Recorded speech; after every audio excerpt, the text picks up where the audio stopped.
अस्सलामु अलैकुम वरहमतुल्लाहि वबरकातुहू। नहमदुहु व नसल्ली अला रसूलिहिल करीम, अम्मा बाद, फ़अऊज़ु बिल्लाहि मिनश शैतानिर रजीम, बिस्मिल्लाहिर रहमानिर रहीम। वश्शुअराउ यत्बउहुमुल गावून, सदक़ल्लाहुल अलियुल अज़ीम व सदक़ रसूलुहुन नबियुल अमीनुल करीम व नहनु अला ज़ालिका लमिनश शाहिदीन व शाकिरीन वल्हम्दुलिल्लाहि रब्बिल आलमीन। दुरूद पाक पढ़ने अल्लाहुम्मा सल्लि अला सय्यिदिना व नबियना मौलाना मुहम्मदिन मादिल जूदी वल करम व अला आलिहि बारिक वसल्लिम सलातु व सलामन अलैका या रसूलल्लाह। आप ये जहन और मिजाज बना के आए हैं कि यहाँ हमें सिर्फ और सिर्फ नाते पाक और मनक़बते औलियाए कराम सुननी है। ऐसे में तकरीर के लिए मुझे बैठा दिया गया। जाहिर है कि आप सोच रहे होंगे कि बुलाया था ना तो मनक़बत सुनाने के लिए और अब तकरीर सुनाने बैठ गए। मैंने कुरान पाक की एक आयत पढ़ी है, हमारा आपका परवरदिगार फरमाता है कि शायरों की पैरवी गुमराह लोग ही करते हैं। अल्लाह कहता है कि शायरों की पैरवी गुमराह लोग ही करते हैं। हदीस पाक में भी शायरों की बुराई बयान की गई, कुरान पाक में भी शायरों की बुराई बयान की गई। तो जब अल्लाह शायरों की मजम्मत बयान कर रहा है, बुराई बयान कर रहा है और अल्लाह ये कह रहा है कि गुमराह लोग ही शायरों की पैरवी करते हैं, तो फिर ये मुशायरों की महफिल क्यों होती है? ये नातो मनक़बत के मुशायरे की मजलिसें क्यों होती है? और वो कौन शायर हैं जिनके बारे में अल्लाह ने फरमाया कि ऐसे शायरों की पैरवी गुमराह लोग ही करते हैं? तो आगे अल्लाह ताला फरमाता है यक़ूलूना मा ला यफ़अलून, ये वो शायर लोग हैं जो वो कहते हैं जो करते नहीं, यानी जबान से जो कहते हैं वो खुद करते नहीं हैं। अगर शायर ऐसे हो जो अल्लाह की हम्द बयान करें, नबी की नात बयान करें, गौसे आजम की गौसियत का चर्चा करें, मखदूम पाक की शान मखदूमियत बयान करें, अल्लाह वालों का जिक्र जमील करें, तो ऐसे शायर अल्लाह को भी महबूब है, अल्लाह के रसूल को भी महबूब है। आप कहोगे ऐसा शायर कौन जो अल्लाह और उसके रसूल की मर्जी के खिलाफ बात करे? तो मैं आपको एक मुशायरे की बात बता दूं। एक जगह मुशायरा हो रहा था, एक शायर साहब उठ के खड़े हो गए, तो उन्होंने जानते हो आप क्या कहा? मैं रोने पे आ जाऊं तो दरिया ही बहा दूं। क्या कहा? मैं रोने पे आ जाऊं तो दरिया ही बहा दूं, शबनम की तरह से मुझे रोना नहीं आता। जैसे ओस पड़ती है बूंद बूंद कतरा कतरा, तो शायर साहब कहते हैं कि मुझे बूंद बूंद रोना नहीं आता, कतरा कतरा रोना नहीं आता। अगर मैं रोना शुरू कर दूं तो दरिया बहा दूंगा। अल्लाह कुरान में कहता लानतुल्लाहि अलल काज़िबीन, अल्लाह की लानत हो झूठों पर। तो उस मुशायरे में जितने लोग बैठे थे सबको लानत भेजनी चाहिए, सबको मजम्मत करनी चाहिए, मगर लानत भेजने के बजाय वाह वाह वाह वाह वाह वाह वाह वाह, इस कदर वाह वाह हुई कि एक दूसरे शायर का जज्बा और बेदार हो गया। और उन्होंने कहा मुझसे भी सुन लीजिए, कहा आप भी सुनाइए। उन्होंने कहा सुनिए, अरे मैंने कहा है मैं रोने पे आ जाऊं तो इन्होंने कहा है मैं रोने पे आ जाऊं तो दरिया ही बहा दूं, शबनम की तरह से मुझे रोना नहीं आता। और रात को रोया हूँ हिजरे यार में मैं इस कदर, रात को रोया हूँ हिजरे यार में मैं इस कदर, लाख नदियां 900 नाले 10 समंदर बह गए। उन्होंने कहा था बूंद बूंद रोना मुझे नहीं आता, शबनम की तरह रोना नहीं आता। मैं तो अपने दोस्त की याद में रात में इतना रोया कि लाख नदियां 900 नाले 10 समंदर बह गए। गोया आंखें क्या हुई, ट्यूबवेल हो गया। मगर तीसरे शायर साहब से सुनिए, वो उठ के खड़े हुए, उन्होंने कहा मुझसे भी सुन लीजिए। रोने पे बांध ले जो मेरी चश्मे तर कमर, रोने पे बांध ले जो मेरी चश्मे तर कमर, कैसी कैसी जमीन फलक पे हो पानी कमर कमर, कैसी जमीन फलक पे हो पानी कमर कमर। हजरत नूह के जमाने में जो तूफान आया था वो जमीन ही पर था। और ये शायर साहब कहते हैं अगर मैं रोना शुरू कर दूं तो जमीन क्या है, आसमान पे कमर कमर पानी हो जाएगा। तो यही वो शायर हैं जिनकी मजम्मत कुरान में की गई है, हदीस में की गई है। वरना शायर आपके रुदौली के एक शायर गुजरे हैं जनाबे मोहतरम मुंशी शफीउल्लाह साहब, जिन्हें खान अज़मी कहा जाता है। आप अच्छी तरह जानते हो तंज़ो मिज़ाह के शायर थे, मगर उन्होंने तंज़ो मिज़ाह में भी नात कही है। एक शेर कहते हैं जो तुम शाफ़ए रोज़े महशर न होते, जो तुम शाफ़ए या रसूल अल्लाह, जो तुम शाफ़ए रोज़े महशर न होते तो आदमी को उल्टा टका देख लेते, तो आदमी को उल्टा टका देख लेते। यही एक मौलाना थे जो हमारी जमात का नहीं दूसरी जमात से ताल्लुक रखते थे, लच्छेदार तकरीरें करते थे मगर लिफाफा बहुत मोटा मांगते थे। एक मर्तबा मुशायरा हुआ तो तरह ये रखी गई, हुजूर आपका हम करम चाहते हैं, हुजूर आपका हम करम चाहते हैं, हुजूर आपका हम करम चाहते हैं। तो जनाबे खान अज़मी साहब रुदौलवी खड़े हुए, उन्होंने कहा मुझसे भी सुन लीजिए, ये बहरूपिये अहदे नौ के मुकर्रिर, ये बहरूपिये अहदे नौ के मुकर्रिर जो हर हाथ मोटी रकम चाहते हैं। ये बहरूपिये अहदे नौ के मुकर्रिर जो हर हाथ मोटी रकम चाहते हैं। डराते बहुत है ये दोज़ख से हमको, डराते बहुत है ये दोज़ख से हमको। हुजूर आपका हम करम चाहते हैं, हुजूर आपका हम करम चाहते हैं। मुझे याद पड़ता है बदायूं के एक शायर ने जुकाम का काफिया इस्तेमाल किया था। अब आप जरा सोचिए नाद में जुकाम का काफिया कैसे इस्तेमाल होगा, मगर दाद दीजिए शायर साहब को। वो कहते हैं महक रहा है जमाना गुले रिसालत से, महक रहा है जमाना गुले रिसालत से, महक रहा है जमाना गुले रिसालत से।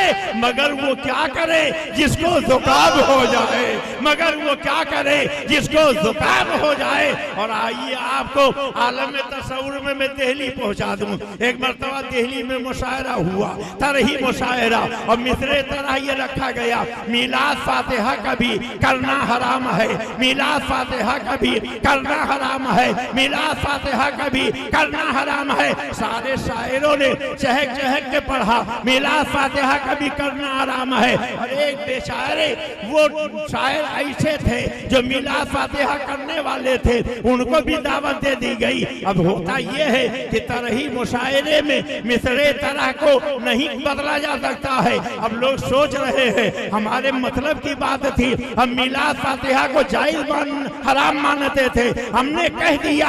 अब ये शायर साहब जो जिंदगी भर मीलाद फातिहा करते रहे, ये कैसे मीलाद फातिहा को हराम कहेंगे। तो अल्लाह ताला मदद फरमाता है। उन्होंने कहा सुनिए मैंने भी कुछ शेर कहे हैं, कहा इरशाद अता हो इनायत हो। कहने लगे रिश्वत दगा फरेब और चोरी के माल पर, रिश्वत दगा फरेब और चोरी के माल पर। और आखिरी से मीलाद फातिहा कभी करना हराम है, रिश्वत दगा फरेब और चोरी के माल पर मीलाद फातिहा कभी करना हराम है।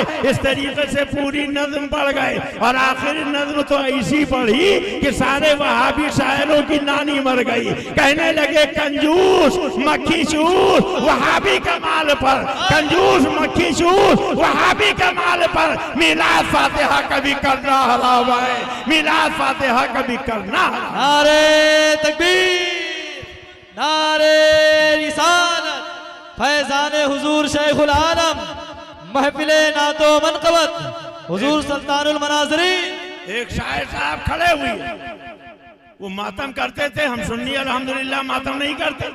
तो उन्होंने कहा काफिर है जो हसनैन का मातम नहीं करते, काफिर है जो हसनैन का मातम नहीं करते, काफिर हैं जो हसनैन का मातम नहीं करते।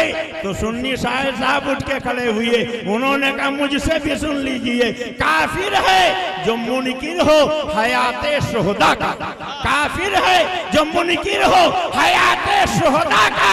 हम जिंदे जावेद का मातम नहीं करते, हम जिंदे जावेद का मातम नहीं करते, हम जिंदे जावेद का मातम नहीं करते। एक शायर साहब थे इत्तेफाक से उनकी नाक की रीने काट डाली थी, तो वो मिनमिना के बोला करते थे, वो उसी जमात से ताल्लुक रखते थे। एक दिन उन्होंने एक शेर कहा, मसनदे जर्नी पे बैठे अहले तशरीफ फूल फूल, मसनदे जर्नी पे बैठे अहले तशरीफ फूल फूल। तो एक सुन्नी शायर खड़े हुए, उन्होंने कहा नाक काटी है खुदा ने, नाक काटी है खुदा ने, और कान नाक काटी है खुदा ने, मां नाक काटी है खुदा ने, कान काटेंगे रसूल, कान काटेंगे रसूल। तो अल्लाह का शुक्र है कि अगर शायरी ऐसी हो जिसमें ईमान और अकीदे की बात हो तो वो बुरी नहीं अच्छी है। आज जिन शायरों को आपने बुलाया है ये झूठी शायरी करने वाले नहीं। मुझे याद पड़ता है हुजूर आला हजरत की बारगाह में एक शायर साहब अपना नातिया शेर लेकर आ गए,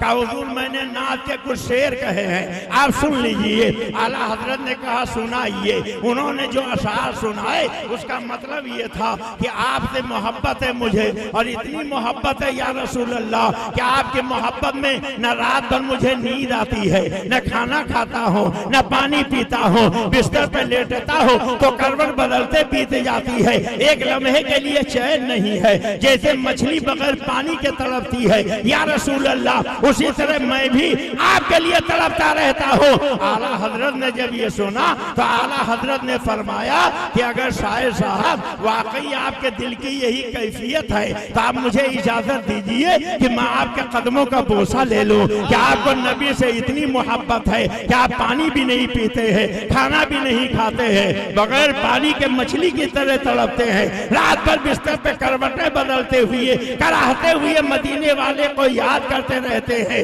और अगर आपकी ये कैफियत नहीं है तो झूठ, और वो भी रसूल की बारगाह में झूठ, वो आका के दरबार में झूठ। अब आप सोचिए अल्लाह और रसूल को क्या मुंह दिखाएंगे। पता चला शायरी अगर अच्छी हो तो वो अल्लाह को भी पसंद है, अल्लाह के रसूल को भी पसंद है।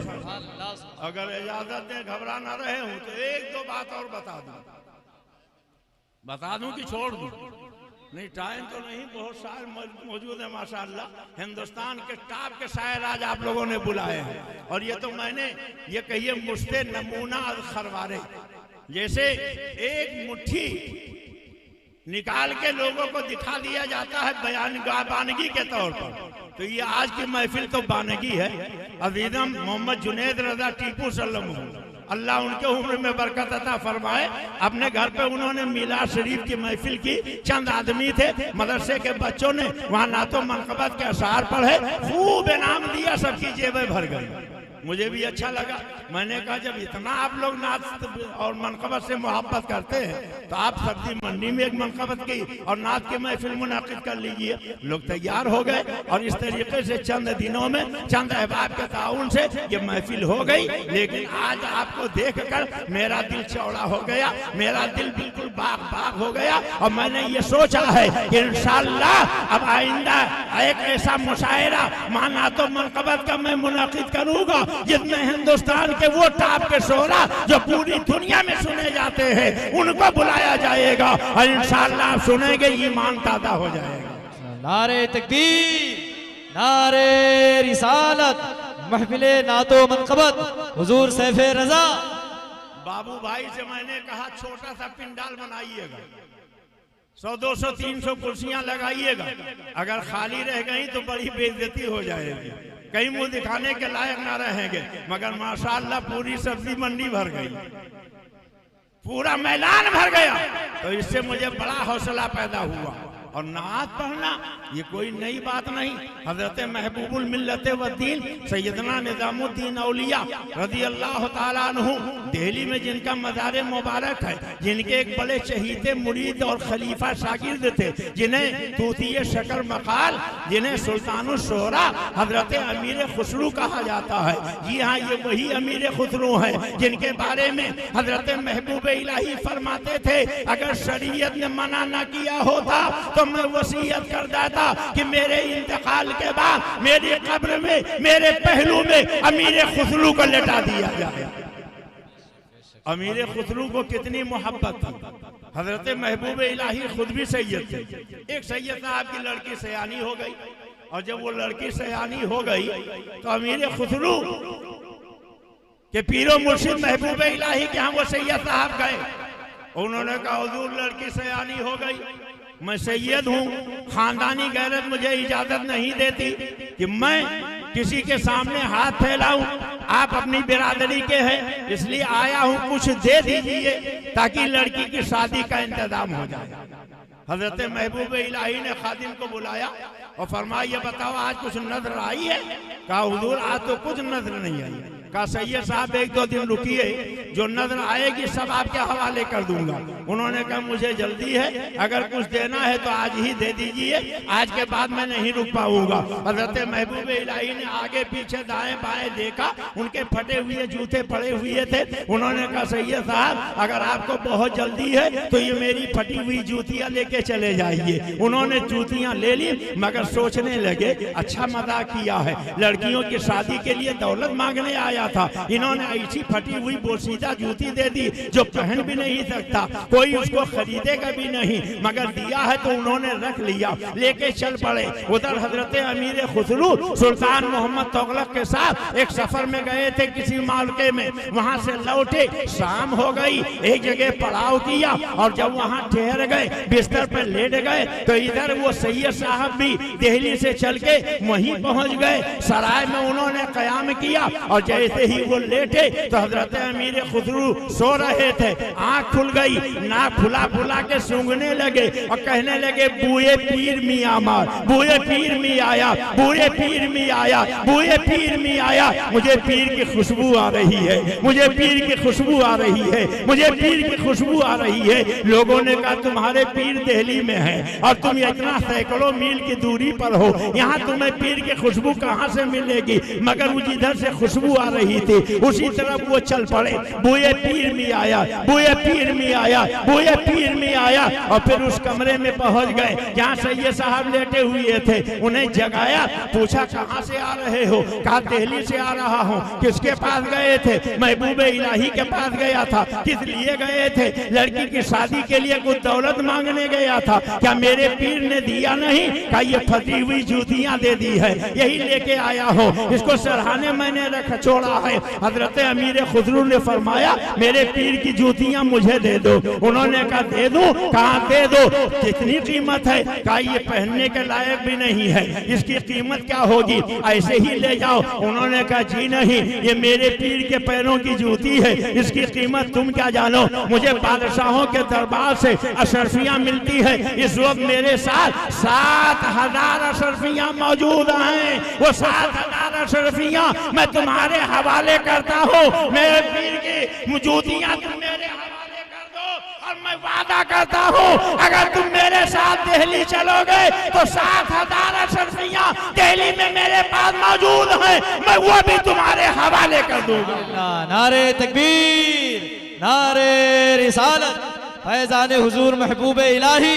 7000 अशरफियां लेकर हजरत अमीर खुसरू ने अपने पीर की जूतियां देकर खरीद ली, सर पे रखा और झूमते हुए चल पड़े। नमी दानम क्या आखिर चो दमे दीदार में रक्षम, नमी दानम क्या आखिर चो दमे दीदार में रक्षम, मगर नाजम बई ज़ौक़े कि पेशे यार में रक्षम, मगर नाजम बई ज़ौक़े कि पेशे यार में रक्षम। और जब दिल्ली पहुंचे हजरत सैयदना महबूब इलाही ने फरमाया अमीर खुसरू बहुत खुश नजर आ रहे हो, क्या मामला है? कहा हुजूर आपकी जूतियां मैंने खरीद ली है। खुसरू मेरी जूतियां तुमने खरीदी? हाँ सरकार मैंने खरीदी है। कितने में खरीदी है? कहा 7000 अशरफियों में खरीदी है। हजरत महबूब इलाही फरमाते हैं बिसियार अर्जामी खरीदी, बिसियार अर्जामी खरीदी, बिसियार अर्जामी खरीदी, तुमने बहुत सस्ती खरीद लिया है, तुमने बहुत सस्ती खरीद लिया है, तुमने बहुत सस्ते खरीद लिया। हजरत महबूब इलाही सुबह शाम नात पढ़ा करते थे, सुबह शाम नात पढ़ा करते थे। अमीर खुसरू खुद बहुत बड़े शायर। अब सोचिए कि एक एक बादशाह उनको 7-7 हजार अशरफियां दे, उनके अशार सुन के तो कितने अच्छे शायर रहे होंगे। और हर शायर ये चाहता है कि पढ़ने वाला मेरा ही कलाम पढ़े। मौलाना सलमान साहब को देखिए, इनका कलाम पढ़ा गया तो माशाअल्लाह बहुत खुश हो गए। और इनका कलाम यही नहीं पूरी दुनिया में पढ़ा जाता है। पाकिस्तान के अच्छे अच्छे नात पढ़ते हैं, पूरी दुनिया के लोग पढ़ते हैं। ये सरकार शेखुल आलम का फैजान है माशाअल्लाह। मैंने एक लतीफ़ा सुना था कि एक साहब कहीं जा रहे थे, किसी ने पूछा कि आप क्या करते हैं? उन्होंने कहा मैं शायरी करता हूँ। कहा आप क्या करते हैं? उन्होंने कान पे हाथ रख लिया, कहा मैं बहरा हूँ। इसलिए कि अगर सुनने लगा तो ये अपना कलाम सुनाना शुरू कर देंगे। तो शायरों का यह हाल होता। हजरत अमीर खुसरू बहुत अच्छे शायर थे, मगर महबूब इलाही जब जब पढ़ते तो तू हजरत बुलबुल शिराज शेख सादी का कलाम पढ़ते थे। तो अमीर खुसरू ने एक दिन अपनी नात ले जाकर कहा, पीरो मुर्शिद मेरी लिखी हुई नात आप सुन ले। उन्होंने सुना, कहा बहुत अच्छी है, और जैसे ही खत्म किया फिर हजरत शेख सादी का कलाम पढ़ने लगे। फिर उन्होंने दूसरे दिन और अच्छी नात लिखी। नात तो सब अच्छी होती है, लेकर गए और फिर कहा हुजूर सुनिए। सुना, कहा खूब और बहुत खूब। और फिर वही शेख सादी का कलाम। तो हजरत अमीर खुसरू से बर्दाश्त न हुआ, कहने लगे जब मेरा कलाम अच्छा होता है तो आप मेरा कलाम क्यों नहीं सुनते हैं? क्यों आप शेख सादी का कलाम पढ़ते हैं? फरमाया अगर जानना है तो रात में मेरे हुजरे में आना, जब सब लोग चले जाएं। जब सब चले गए तो अमीर खुसरू महबूब इलाही के पास पहुंचे। हजरत महबूब इलाही ने फरमाया कैसे आए हो? आप ही ने तो कहा था जब सब चले जाएं तब आना। का अच्छा याद आ गया। तुम ये पूछना चाहते हो मैं किसी और का कलाम पढ़ने के बजाय हमेशा शेख सादी ही का कलाम क्यों पढ़ता हूँ? बैठ जाओ। वो बैठ गए। हजरत महबूब इलाही निजामुद्दीन औलिया ने अपनी चादर उनके सर पे डाल दिया, और जब चादर डाली तो उन्होंने देखा ना तो दिल्ली है न महबूब इलाही है, मदीना तैयबा में मौजूद है। अल्लाह के रसूल जलवा बार है, सैयद आलम तशरीफ फरमा है, सहाबा मौजूद है, अहले बैते अतहार मौजूद है, और सबके झुरमुट में किसी का इंतजार हो रहा है, इंतजार हो रहा है। इतने में अमीर खुसरू ने देखा कि बुलबुल शिराज हजरत शेख सादी चले आ रहे हैं। हजरत शेख सादी जब आए तो अल्लाह के पैगम्बर ने फरमाया, सादी क्या मुझको वो रुबाई नहीं सुनाओगे जो तुमने मेरी शान में लिखी है? कहा सरकार आपको न सुनाएंगे तो किसको सुनाएंगे? कहा सुनाओ। खड़े हो गए, पढ़ने लगे। बलगल ओला बे कमालिही, बलगल ओला बे कमालिही, कशफत दुजा बे जमालिही, कशफत दुजा बे जमालिही, हसनत जमीओ खिसालिही, हसनत जमीओ खिसालिही, हसनत जमीओ खिसालिही, हसनत जमीओ खिसालिही, हसनत जमीओ खिसालिही, हसनत जमीओ खिसालिही, हसनत जमीओ खिसालिही, हसनत जमीओ खिसालिही। सरकार दो आलम सल्लल्लाहु अलैहि वसल्लम ने फरमाया, सादी यही शेर क्यों बार बार दोहरा रहे हो? चौथा मिसरा क्यों नहीं पढ़ते? रोने लगे, या रसूल अल्लाह ये तीन ही शेर हो पाए थे, चौथा शेर नहीं हो पाया था। आका ने फरमाया, सादी अगर चौथा शेर नहीं हो पाया था तो लिख दो सल्लल्लाहु अलैहि व नारे तकबीर, नारे रिसालत, अज़मते सरकारे मदीना। रुबाई मुकम्मल हो गई, रुबाई मुकम्मल हो गई। और जब आँख खुली तो हर तरफ खुशबू ही खुशबू थी, हर तरफ रोशनी ही रोशनी थी। और फिर हजरत महबूब इलाही ने पूछा, खुसरू क्या हाल है, क्या हाल है? कहते हैं सरकार नमी दानम की आखिर शो दमे दीदार में रक्षम, नमी दानम की आखिर शो दमे दीदार में रक्षम, मगर नाजम बई दौके कि पेशे यार में रक्षम। और सरकार खुदा खुद मेरे मजलिस बोल, खुदा खुद मेरे मजलिस बोल, खुदा खुद मेरे मजलिस बोल। अल्लाह मका खुसरू मोहम्मद समय महफिल बूद, सब जाए कि मन बूदम, मोहम्मद समय महफिल बूद, सब जाए कि मन बूदम। काश वक्त होता तो मैं आपको बताता, हजरत मौलाए कायनात अली मुर्तजा से ज्यादा किसी ने शेर नहीं कहा। बहुत से शोरा सरकार के बारगाह में नाते लिखा करते थे, और एक दो नहीं बहुत से अशार सरकार की बारगाह में सुनाए गए। वक्त नहीं है, वरना सरकार के दरबार में मस्जिद नबी में जो नाते पढ़ी जाती थी वो नाते भी मैं आपको सुना सुना था, अरबी कसीदे भी आपको सुना था। बहरहाल अजीज मुकर्रम कारी असलम रजा से मैं कहूँगा कि वो चंद शेर बलगल औला बे कमाल ही, और वो खुदा खुद मीर मजलिस बूद अंदर लामका खुसरू के सुना दें, और उसके बाद मुशायरा आगे बढ़ेगा। बहुत से अच्छे अच्छे शायर यहाँ आए हैं, उनसे इंशाअल्लाह ताला आपको बहुत कुछ सुनना है। अभी तो जनाब मोहतरम जिया इस्दानी साहब भी आए हैं, अहमद रजा साहब गोंडा से आए हैं, अब्दुल कादिर साहब बस्ती से आए हैं, और भी बहुत से आपके कस्बे के शोरा मौजूद है। नुमान रजा से तो अभी आपने एक नमूना देखा है, अभी तो बहुत कुछ सुनना है। तो इंशाअल्लाह अगर आप बैठेंगे तो मैं ज्यादा वक्त लेना नहीं चाहता, आपसे माजरत चाहता हूँ। आप आए थे ना तो मनकबत सुनने के लिए, मगर ये कुछ बातें जो मैं जरूरी समझता था मैंने अर्ज कर दिया है। और अगर आप चाहेंगे तो इंशाअल्लाह ना तो मनकबत की ऐसी अजीम महफिलें मैं मुनक़िद करूंगा कि शायद इतना अजीम मुशायरा आपने जिंदगी में न सुना हो। अल्लाह ताला इसे कबूल फरमाए। जितने लोग यहाँ आए हैं, जिन लोगों ने मेहनत की है, जिन लोगों ने ताउन किया है, सबकी नेजाए तमन्नाएं पूरी करे, सबके माल मलाल में बरकत अता फरमाए। अब वो शेर सुन लीजिए जिस शेर को रसूल खुदा ने खुद मुकम्मल फरमाया था। अमीर खुसरू का कलाम भी सुन लीजिए, उसके बाद और शोरा से इंशाअल्लाह आप ना तो मनकबत के अशार सुनते रहेंगे। और वमा अलैना इल्लल बलाग। अस्सलाम वालेकुम।